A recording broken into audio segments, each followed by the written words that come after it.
Welcome inside another edition of Celtics Roundtable here on CLNS Media. CLNS Media, the leading online provider of audio video coverage of your Boston Celtics. Welcome inside, everybody. Evan Valenti alongside Matt Ignal, and our guest here today, Cole Zwicker. You can basically see him anywhere at this point.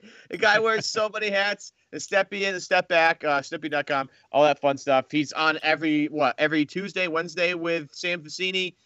You're everywhere, bro. It's hard to keep track of you at this point. Yeah, seriously. It's hard to keep track of myself, but I'm happy to be back. Thanks for having me. No problem, man. Getting, obviously, prospects for the 2018 NBA draft. As a lot of people have pointed out recently, the Celtics have the Lakers pick, and it's looking pretty good right now. Boston gets it if it falls 2 through 5, so there is a reason to talk about some of these higher-end lottery products. So it's very exciting. I just looked it up, Evan. On 538, the Lakers are projected, and again, they're not likely to tank, but they're tied with two other teams in projections for the second worst record. I told you guys, I tried to tell you guys preseason when they traded the Nets pick, I was like, I want that Lakers pick anyway. I think they're going to be worse.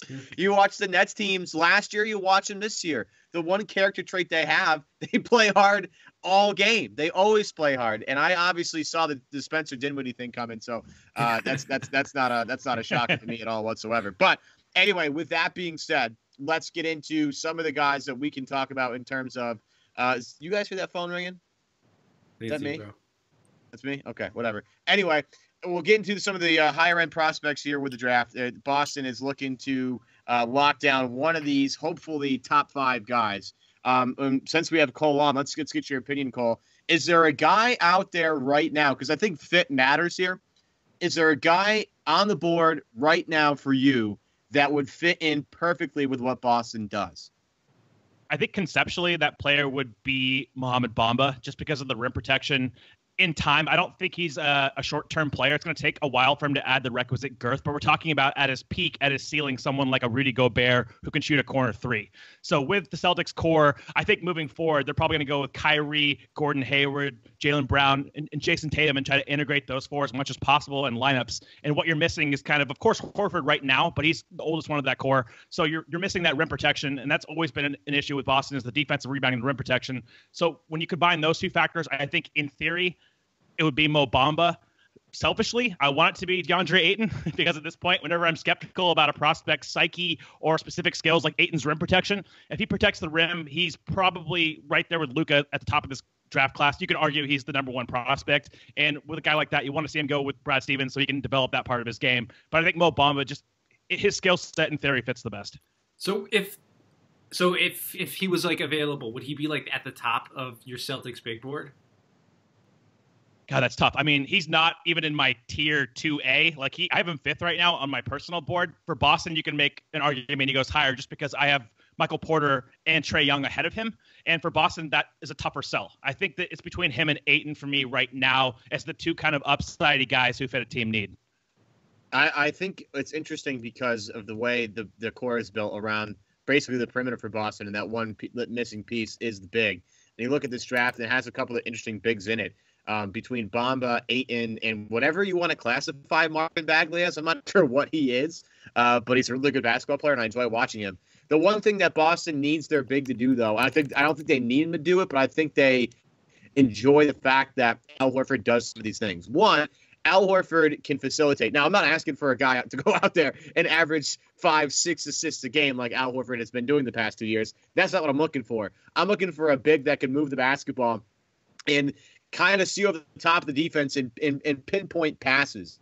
That is one of, I think, the bigger keys that makes Boston so difficult to match up against is the fact that they have 5 guys ideally on the floor at all times, or at least in crunch time, that can move the basketball and cut and do things off the ball, do things on the ball. Do any of those bigs for you, and maybe we add Michael Porter Jr. to this list, I don't know, but do any of these guys that classify themselves as a quote-unquote big, do any of those things better than the others? I think Ayton is probably the best passer right now. He's not like a quick anticipatory passer, but he can definitely move the ball. That's something that you really notice with him. Like he'll catch the ball in the post. It'll take him a half second to survey the court, and he'll make the proper skip pass reads. I've probably seen the most passing capability out of him. I think that Bagley can do that from the top of the key. We just haven't seen it that much at Duke just from the way he's utilized.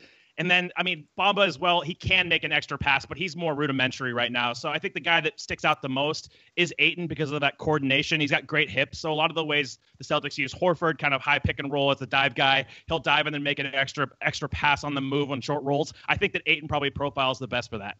It's interesting when you think about like who the Celtics might draft.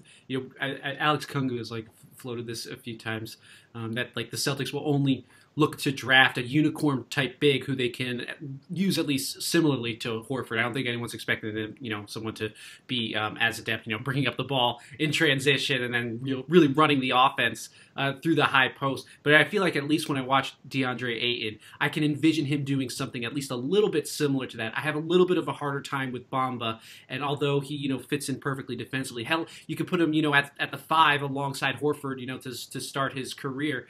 I just don't know as like the long-term big if the Celtics want to play offense in that way. Does that make sense?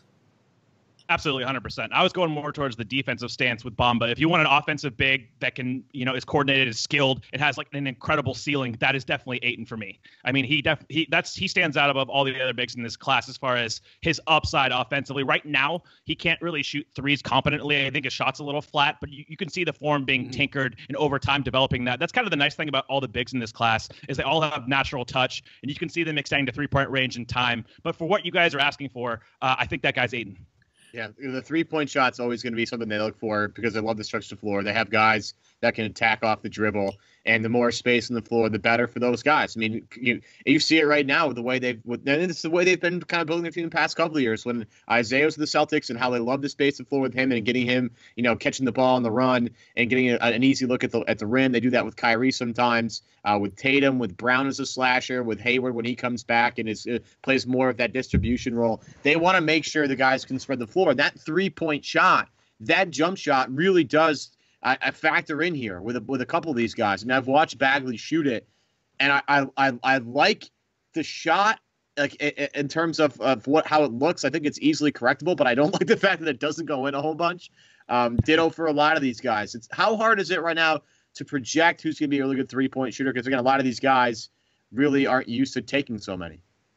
Yeah, it's really tough. I mean, Jaren Jackson historically has been the best shooter out of all these guys, and his form's really wonky. He's got the worst form out of all these like top-end bigs, but historically he has the indicators. He shot well in EYBL play. A lot of these guys hasn't. So with Bagley, you can see the form being projectable. Definitely the mid-range. I think he's going to be competent there as like a pick and pop from like 15, 16 feet. But if he can push that back to 23, I think that's going to be more of a process. You're just looking at more long-term upside with a lot of these guys who have natural touch. It's tough. I mean, the Celtics are going to have a much better read on these guys when they get them in for private workouts, and they'll be able to, make these guys shoot 150 threes in a row and see. That's kind of what Tatum blew them away with in personal workouts. He just made all the shots. So they're going to have a much better read on that. I think right now, there's not one single big that comes into the league like a Lowry Markkanen and just a knockdown shooter. That's not the guy in this class. So I think it's more of a long-term play. These three bigs, they're so interesting. They're different in lots of ways, but you can see the upside with all of them. Cole, can you just give us an overview about the different skills that each of these guys brings to the table? So Bagley is an ideal kind of spread pick and roll finishing candidate. He's one of the best leapers and coordinated jumpers I've seen as far as second jump. He's kind of reminds me a little bit of Amari Stoudemire. So think about that stylistically. I think he's more of a finisher, a play finisher than he is a play facilitator right now, but he has the coordination baseline to, pass the ball, dribble a little bit in big spaces. Defensively, he's definitely a perimeter big. He needs to refine his switch technique on the perimeter. He's not a rim protector. So that's the one issue when I profile him to Boston. Maybe Boston will just switch everything, and that'll be their scheme. I mean, they do that a lot already. That's they already do. So we're good. Yeah. Looking great. Yeah, So that's like one of the best Bagley destinations in my opinion. Maybe not the ideal fit. Like next to a Marc Gasol type, I think that would work a little bit better just because Gasol can protect the rim and he can also space the floor, giving Bagley all that room to operate as a finisher. But Boston makes a lot of sense in that capacity. Bamba right now is being utilized as a post threat a lot at Texas. He's not that. He just doesn't have the lower body girth. He doesn't have the skill level. I think he'll be fine in kind of a spread pick and roll dive role as well. In time, you hope he's a unicorn type, but that's going to take more of a process. A lot, again, is based on how he checks out as far as his psyche with Danny Ainge's brain doctor. Like if he feels like he can really develop and he has that kind of work ethic, I think that he's much more likely to be the pick than not. Ayton, again, ridiculous movement skills, coordination, baseline, really skilled. You just never see guys that big that move like he does. I mean, he's David Robinson-esque. He just doesn't protect the rim. His awareness there as far as making rotations, he's never been really taught that. And so it's hard to really project him because that's one of the most valuable skills for a big. He moves incredibly well in space defensively for his size. So he gives you some of the similar dynamics as Bagley. He's actually better laterally than Bagley is, at least from what I've seen, because he's stronger, so he can absorb contact in isolation. And then lastly, I don't know if we need to consider Jaren Jackson that much. I don't think, like, at third, I don't think the Celtics would take him there. He doesn't have the same kind of upside. He's actually my favorite of the bigs, personally, as far as just his median outcome. I don't think he has the same kind of upside as the other bigs, but he is the best rim protector in the class. He has that reactionary athleticism. He kind of reminds me of, like, an ideal Chris Bosh Miami type, where he's a spot-up shooter offensively, and he can really defend. So he has, like, the highest median outcome for me on a winning team. But I don't think you need to consider him in the calculus in this just because he doesn't have the same kind of offensive equity upside. Right. These are all top flight bigs that we're talking about here in today's episode. But I want to tell you that today's episode is brought to you by a top flight winter wear company called Action Heat. Action Heat makes the world's best heated clothing. That's right, folks. Heatable clothing powered by rechargeable batteries. Action Heat is the perfect solution to keeping you toasty and warm, and even in the most frigid winter weather that we just had here in the Northeast, that bomb cyclone was unbelievable. -12 like every day. You needed Action Heat to basically stay sane in that kind of weather. Action Heat clothing provides toasty warmth and comfort for the entire body, including heated jackets, socks, gloves, hats, and even undergarments like long johns. You can stay warm and cozy from head to toe with Action Heat. Action Heat clothing is engineered to safely and effectively deliver heat via heating panels similar to a heated car seat. They can reach temperatures up to 135 degrees and are powered by rechargeable low-voltage lithium-ion batteries that last up to 12 hours on each charge. Action Heat batteries can also be used to recharge your phone or any other gadget while you're wearing it. And it's a perfect gift for a friend, a family member, or heck, even yourself at this point. And it's available in both men's and women's styles. Very affordable. Starts at just $39.99. Again, I had it for the bomb cyclone when I was out there shoving my car out. I needed the battery-powered thermal, the battery-powered socks. It made my life way more tolerable this bomb cyclone winter when it was literally -12 every single day and nobody wanted to go outside. I wanted to go outside because I wanted to test out my Action Heat. And you can too by going to action-heat.com/Celtics or using the promo code Celtics at checkout. With that, you get 15% off your entire purchase via us here at the Roundtable. Again, that's action-heat.com/Celtics, 15% off your entire purchase. Back here, Evan Valenti, Matt Ignal, alongside Cole Zwicker talking the Celtics big board, kind of revolving mostly around just bigs right now. And I'm just going to go into why I love Marvin Bagley so much, because I really do.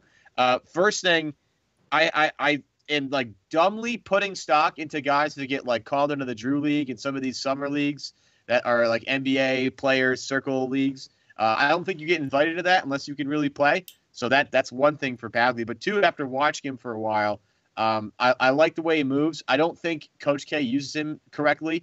And I also like the fact that offensively, he's one of the few guys I've really ever seen, really, when he gets 2 feet in the paint, it's game over. Like I don't care who's on him. I don't care who's playing him in terms of what team and what style.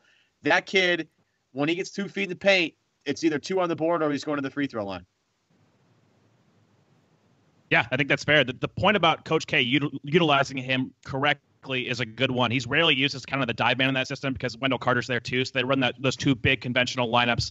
And he can just elevate right over the top of college guys in the post, really good at drawing fouls. I think he's the most Boston kind of guy in terms of psychologically. He's going to check out the most for them. He's really driven. He has a really awesome work ethic. It comes down to more the positional analysis, which might not be as big of an issue for the Celtics because they already have that infrastructure as far as perimeter defense. And that's kind of the main concern with him is, do you play him at the 4? Do you play him at the 5? And, people get hung up on that. I think he does have limitations. I don't think a lot of people think he's Blake Griffin 2.0. I don't think he's that coordinated with the ball, but he definitely has value. If you can optimize Bagley, I think he's easily a top 5 pick in this class. What do you think he is? You think he's a 4 or a 5? I think ideally he's a 5 offensively. You want to really tap in. He's someone you have to optimize offensively as a finisher. I think that's where it starts with him.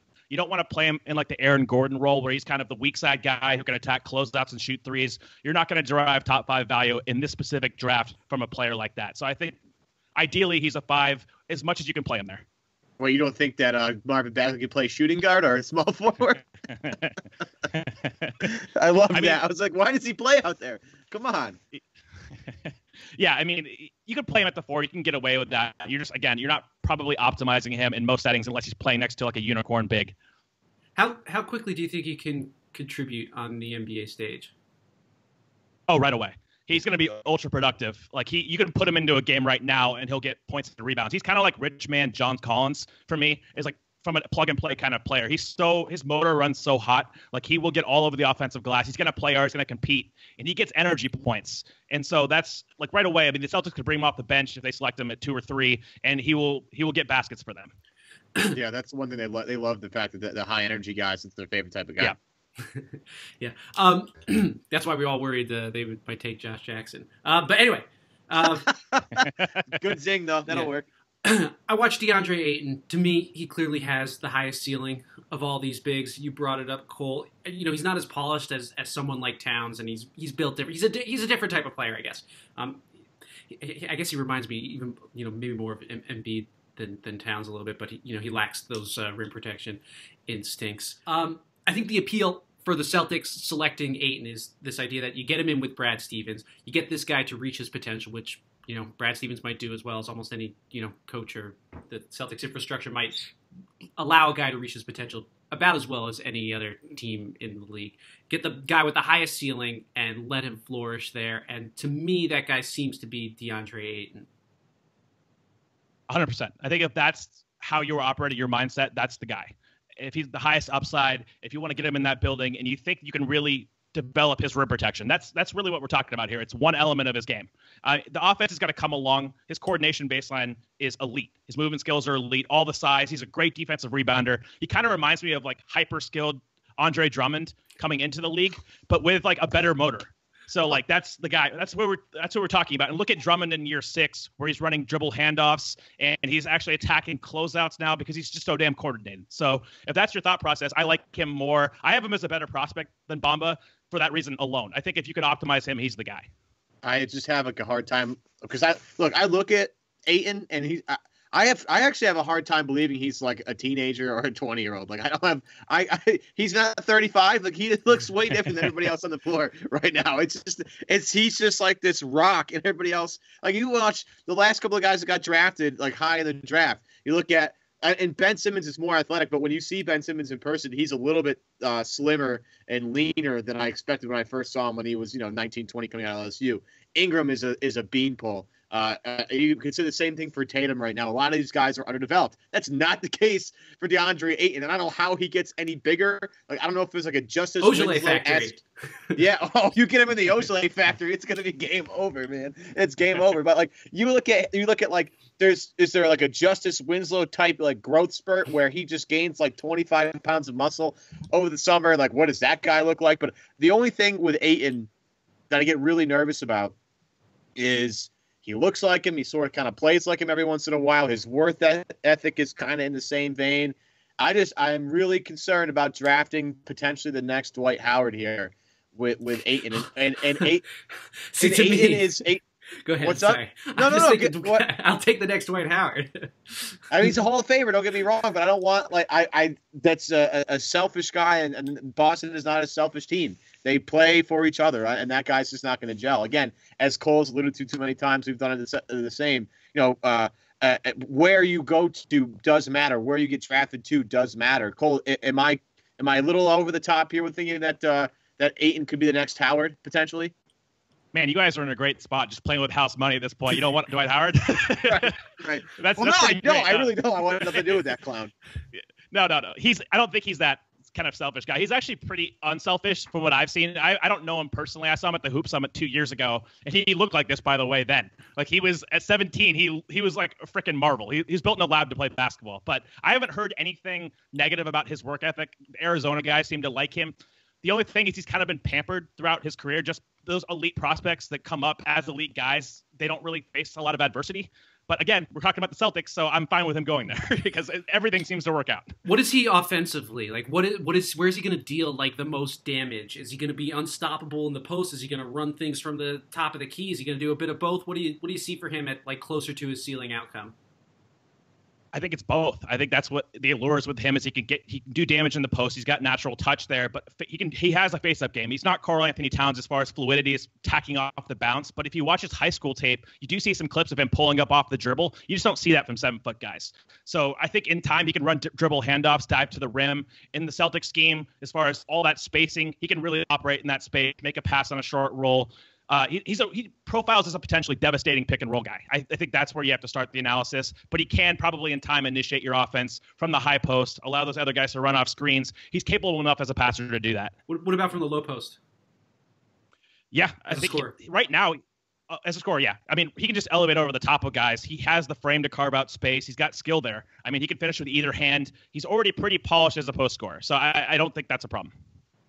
And that'll do it for this episode of Celtics Roundtable, the Bigs Draft Board with Cole Zwicker. I want to thank Cole for joining us here on today's episode. Today's episode powered by Action Heat. Go to action-heat.com/Celtics for 15% off all of your winter gear. I want to thank all of you for listening to the 12,000 plus of you that subscribe to us on YouTube. Thanks a ton. Stick with us. We'll be adding more stuff all the time. Make sure if you haven't subscribed yet, you subscribe to us on YouTube. It's free. It's a great service, and we have a lot of fun putting these videos together for you guys. If you haven't followed us on Twitter yet, do it now at CLNS Roundtable. You can catch us on iTunes, on Stitcher, on the CLNS mobile app, and on CLNSmedia.com. We are literally all over the place. You can't miss us. And with great guests like Cole, it makes life a lot easier for us. We're going to come back with another episode, not big-centric. Everybody but bigs. And I'm going to include Michael Porter Jr. in that because we didn't talk about him at all in that. So it's Michael Porter Jr. and everybody else for our Celtics draft board. For Matt Ignal, Marvin Valenti, we'll see you next time here on Celtics Roundtable on CLNS Media.